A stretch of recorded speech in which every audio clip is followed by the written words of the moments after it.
রাব্বুল আলামিন আমাদের এখানে একত্রিত করার তৌফিক দান করেছেন। আল্লাহ ইজ্জত দেওয়ার মালিক, আল্লাহ ইজ্জত নেওয়ার মালিক। আপনারা জানেন আমার বাবা মারা গেছে, আমার বাবা নাই, আমি পিতৃহীন সন্তান। তো আমি শূন্য একটা জায়গায় দাঁড়িয়ে আছি। আমার এই শূন্যতা পূরণ করতেছে আমার বড় বোনে জমে আছে, আমার চাচাতো ভাইরা আছে, তার সাথে আপনারা গ্রামবাসীরা আছেন। এই শূন্য জায়গাটা পূরণ করতে গেলে আমার প্রতিবেশী গ্রাম চরকুণ্ড আছে, মহিষাসী আছে, উত্তর নহাটা, দক্ষিণ নহাটা আমাদের সাথে থাকতে হবে। এই বিভিন্ন সার্বিক দিকে আমি যে আজকে চেয়ারম্যানিতে দাঁড়াবো বা দাঁড়াইছি, আমার ফলটা কিন্তু আপনারা ভোগ করবেন। আমার ফলটা কে ভোগ করবো?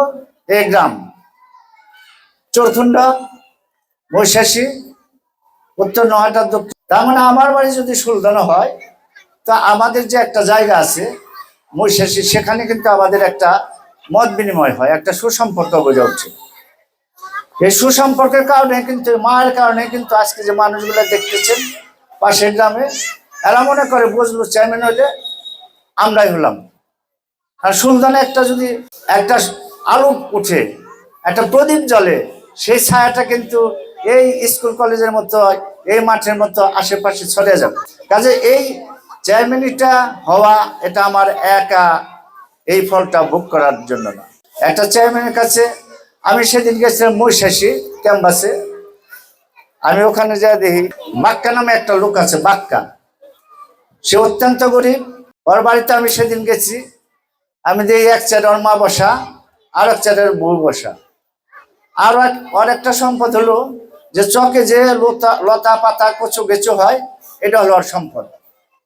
আপনি যেমন দামরা একটা বাড়ি করছেন, ওটা আপনার সম্পদ। সাবার একটা করছেন সম্পদ, ওর সম্পদ হলো চকে যে লতা পাতা গুলা হয়, এটা হলো সম্পদ। এইগুলা টুকে টুকে বাজারে এনে বিক্রি করে ও বেচে যা পায় তা দেওয়ার সংসার চালায়। ওর মায়ের আর ওর বউরা আমি দেখলাম যে পৃথিবীতে যে জীবন্ত লাশ, মানুষ যে অর্থের অভাবে জীবন্ত লাশ হয়ে বসে থাকে ঘরে, আমি দেখলাম মায় ওর বউ বসে রয়েছে। তো আমার চোখের পানি জ্বললো। ওরা আমি জিজ্ঞেস করলাম, তুমি কি কিছু পাও? কয় কিচ্ছু পাই না। অন্যায় ছোটখাটো করে থাকে, আমাকে মাফ করবেন। এটা আবারও বললি, এটা গ্রামের একটা বিশাল সম্পদ, এটা গ্রামের একটা শক্তি, এটা গ্রামের একটা ঐতিহ্য। একবার চেয়ারম্যান হলে 50 বছর করবেন যে এই গ্রামের চেয়ারম্যান ছিল। একবার চেয়ারম্যান হইলে দেখবেন এই গ্রামের পরিবেশ ঘুরে গেছে। এই গ্রামের ছেলেগুলো শিক্ষিত হওয়ার লাইন। অসহায় দুষ্ট মানুষ আছে, তাদের হাতে দেখবেন যে তারা চলার মতো তাদের ব্যবস্থা হইতেছে। এই জিনিসগুলা আপনাদের ভাবতে হবে, চিন্তা করতে হবে। আমাদের সাথে আছে চরকুনবাসী, আছে নহাটা, আছে মহিষাসী। আপনারা যদি সুলতান থেকে আমাকে সহযোগিতা করেন, তাহলে ইনশাল্লাহ আমরা এই নির্বাচনে আল্লাহ ভরসা আমরা জয়ী হব। আপনারা দোয়া রাখেন, এই বলে আমি আমার বক্তব্য শেষ করছি।